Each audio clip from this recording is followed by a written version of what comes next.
ছেলে মুখ ঢেকে রয়েছে, ছেলে মুখ দেখাবে না। তো যাই হোক, যে দেখাবে না তো হ্যালো এভরিওয়ান, তোমাদের সকলকে আমার আরেকটা ভিডিওতে সকলকে স্বাগতম। তো চলো আজকে আমরা এক জায়গায় যাব। কোথায় যাব সেটা তোমরা আস্তে ধীরে সবই জানতে পারবে। প্রথমে আমি আমার ড্রেসটা চেঞ্জ করে নিই। তো নাও আমি এখন চেঞ্জ করে একদম চলে এসেছি। আর কোথায় যাব তো সেটা তো পরেই বলবো। তো প্রথমেই দেখো আমি শাড়ি পরে চলে আসলাম। তোমরা কি একটুও গেস করতে পারছো যে শাড়ি পরে আমি কোথায় যেতে পারি? আচ্ছা ঠিক আছে, ছাড়ো, গেস করতে হবে না, দেখতে থাকো আমি কি করি এখন। তো প্রথমত শাড়িটা তো এখন পরেই নিয়েছি। আর যা রোদ বাইরে, আজ যা তাপ রোদে, তো একদমই সাজগোজ কিছুই না, হালকা মেকআপও না, কিচ্ছু না, জাস্ট যেটুখানি না করলে নয় সেটুখানি করব।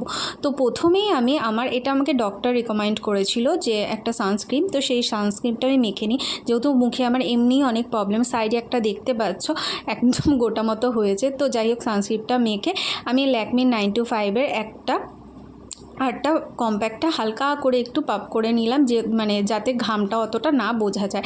তো যাই হোক, তাকে বলেছি প্রথমেই সিম্পল সাজবো। তো যাই হোক, দুটো চুড়ি পরে নিয়েছি আর হাতে আর গলায় একটা পরে নিয়েছি লকেট। আর ওই যে দেখালামই তোমাদের যে গোটা হয়েছে। তো যাই হোক, তো চুল তো একদম গরমে, আমি প্রথমে কালকে ভাবছিলাম যে একটুখানি চুলটা স্টাইল করবো, কিন্তু যা রোদ পড়েছে কিছুই না, একটু খোপা করে চুলের মধ্যে একদম কদম ফুল লাগিয়ে নিলাম। কেমন লাগছে কদম ফুলটা জানিও চুলে।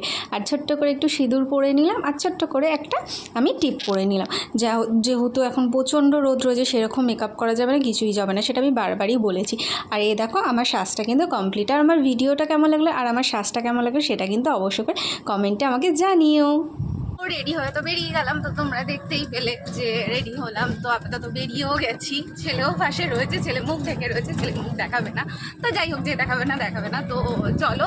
তো এখনও তো বলিনি কোথায় যাচ্ছি কি যাচ্ছি, সেটা না পরের ভিডিওতেই তোমরা দেখো। তো যথারীতি এখন আমরা বেরিয়ে গেছি, হাজব্যান্ডও আছে, তো দেখতে থাকো।